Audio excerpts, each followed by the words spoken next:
let me jump in there, because you're absolutely right. You got to enjoy the presence of God.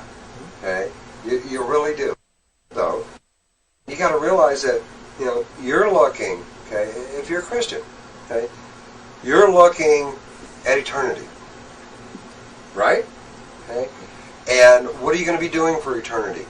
You realize here. I'm not going to read this, but I'm going to hold it up. This is the Bible. Okay, the Bible. There's a lot of stuff in here, but one of the slimmest subject material in here is about eternity, about what's going to happen after all's said and done. There ain't much in here. Did God go to sleep and forget to relate stuff to us? I mean, you listen to most preachers and you hear all about eternity. Well, most of it, where'd they get it? Because there ain't a whole lot about it in here, except for a very few items. And see, one thing that I'm of the opinion of is God is smart. He ain't no dummy. Okay? And if there's stuff that he ain't talking about a lot, there must be a reason for that. Okay? Personally, I think our whole concept of eternity, we are so limited from this perspective. Just like a baby in a womb hears sounds going on in the outside world, and I don't know if they're thinking about anything, but if they are, they're drawing this picture of this world, okay, that is totally wrong. Because they can't see it, they're just getting an image, just a little bit of information, until they come out in the world and then they can see with their eyes and smell and hear and touch and all this stuff. And we're in the same boat. We're just so limited. We're protected, thank God. There's a lot of stuff we don't want to see. We don't need to know about right now, I believe. But at any rate, it doesn't talk a whole lot about the other side of the coin. After the resurrection, okay, there's a little bit here and there, Revelation, talking about the millennial reign. Maybe you're pre-millennialist, all millennialist, post-millennialist, no millennialist, whatever. I don't particularly care, because it's going to happen the way it's going to happen. However we no believe matter it. how we... Yeah. So, but it talks, just a little bit about that, okay? But it doesn't go into great detail. See, when we get so hung up in religion, people think is about death, okay? It's not about death. It's about life. We don't want nothing about death much at all, except Jesus coming back, and then we'll have eternal bodies like he's got. We'll walk around, we can eat, we can walk through walls and do various things. I'm betting we'll be able to fly. I don't know. There's no biblical scriptures for that, but I just kind of think we will. But at any rate, what's going to be happening that we do know, okay, is we're going to receive our reward. What is that reward? That reward is Jesus. That reward is those of us that will be eternal beings at that time. But I have that now. Yes! You have it now, so we're waiting to get a reward that we already have a partial of. We have the down payment of the Holy Spirit. We have the down payment of each other. Okay? So we have as much of God and as much of each other, as much of the reward as we can enjoy right now, which is a lot. So the only thing of true value in all of creation, from our perspective, okay, that's of any value, that's eternal, okay, is God and each other. And that's our reward. So if we're not enjoying that reward now, if we're not enjoying communion with God and the Holy Spirit, okay, and if we're not enjoying each other, what are you going to enjoy then? You're not going to enjoy it any better then. I mean, it's what a letdown. You got people expecting, big mansions and Rolls Royces and flying cars and who knows what else. 27 virgins or whatever. Oh, heaven, yeah, it's better than you could ever think of. Oh, okay. But in eternal, after the resurrection, okay, and we get our new bodies and we're born again. We have our reward.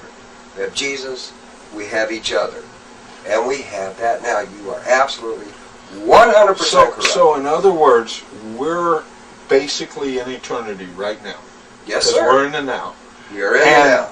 What we look forward to as after the resurrection and all that kind of stuff as eternity, being in Jesus' presence. if we're in eternity, why don't we do that now? Yes. Why don't we do that now?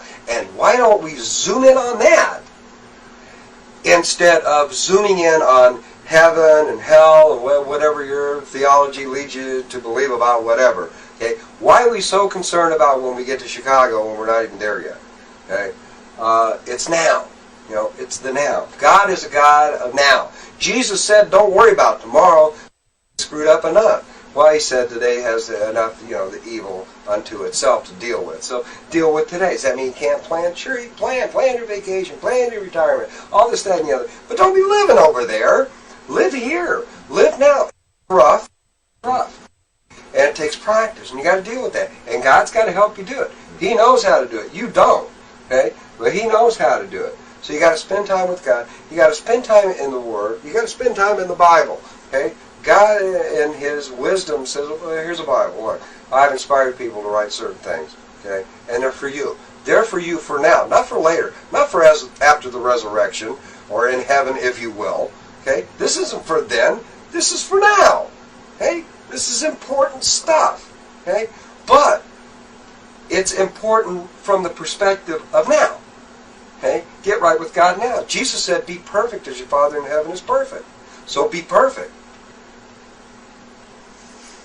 That's pretty simple. I mean, that's harsh. No, it isn't harsh. It's not harsh at all. Why? Because I was screwed up, okay, but now I'm not. Oh, you don't make mistakes. Heck yeah, I make mistakes. All the darn time. Okay? But, here's the deal. Jesus died for my sin. If you study it, it's sin singular, not sins. Everybody gets so tied up on sins. I ran the stoplight. Sin. That's not a sin. You did dead wrong. Okay. Oh, yeah, take notes. Send them to Joe. You don't care. No, for sin. What's sin? Separation from God. Okay. What does the Bible say the definition of sin is? Breaking the law. Breaking the law. Okay? Well, we broke the law before we were even born, through Adam. Okay? As a species, we broke the whole darn law. And like Paul says, through one man sin came in the world, and through one man life and righteousness came in the world. Okay? What did Jesus say? I lay down my life for you. Jesus died for me. Okay? You're real personal here. Jesus died for me. I'm screwed up. There's no way I can get right with God. And Jesus took my penalty. Penalty is death. Okay? Death, boom, and resurrection. It says not only that, you're gonna do likewise at the appointed time. Okay? So, golly gee, folks, I hate to tell you this, but that's done. That's taken care of. That's over with. Okay? I'm right with God through Jesus. I'm not right with God through Roger. Okay? The only thing I did right to get right with God is to accept that free gift of salvation so I can be right with God through Jesus. It's kind of like this. I was thinking of an analogy the other day because I think about this stuff all the time. Okay? See, and here's the thing. I'm not looking to get out of sin. You say, oh, well, then you can go do anything. Hey, if you want to go do anything, go do anything. Okay? Do what you want. I don't want to go do anything. I want to be right with God. Not based on punishment, okay? Because my punishment has already been done. I've been killed. Okay? Jesus took my place. He says, yes, penalty is death. Boom. Kill him. And so now here I am. And I'm able to be right with God. Okay? I want to be right with God. I want to have an enjoyable life. Okay? I want to enjoy my life. I want to enjoy my friends. I want to enjoy the treasures that I have now. Okay? The eternity will take care of itself. I'm not worried about that. I trust God. Okay? Come to me as a little child, Jesus said. You got to come as a little child. Well, what are you going next stupid? No, complete trust. My kids, and they're young, complete trust in me. They don't trust me completely now. They trust me, but not as completely. They have complete trust. Dad will take care of everything. But the little kid doesn't know what's going to happen tomorrow. No, he trusts mom and dad to do. That's it. Everything's magic. I'm hungry. Alakazam. There's food in the fridge. It's mom and dad. They're going to do it. There's no question in his mind that they're going to do it. Yeah, unless mom and dad says something, the kids are never concerned about, well, we got a house. Well, how did that happen? I don't know, it's always been here. And mom and dad are taking care of it. Come as a little child. Go trust God. He's not stupid. Okay? Trust God. Get in with God. Spend time with God. read the Bible and say, God, show me. And if you get hung up on something, just go over it. Just blow it off. Just say, okay, well, I'll go back to it later. Let God show you what he needs to show you. Okay? What he wants to show you. What does he want for you? What does he want for you? He wants you to be content. I will fill you with years of content. You're content. Not everything's great now and there's no more problems. You can forget that. If your theology includes that, you might as well give it up because you're going to be miserable. Okay? And take your guilt and those things of like, you can't be good enough. You're right, you can't. Okay? So just, get right with God. Get in there. Get to know God. Seek after God. Love God with all your heart, mind, and being. Okay? And love your neighbor as yourself. God's pretty weird. He didn't have to throw that part in there. He could have just said, just love me and otherwise I'll kill you. But it's amazing that Jesus gave us 2 new commandments. They're really not new. If you break it down, it's still part of the old. Okay? But the idea is that we enter a new life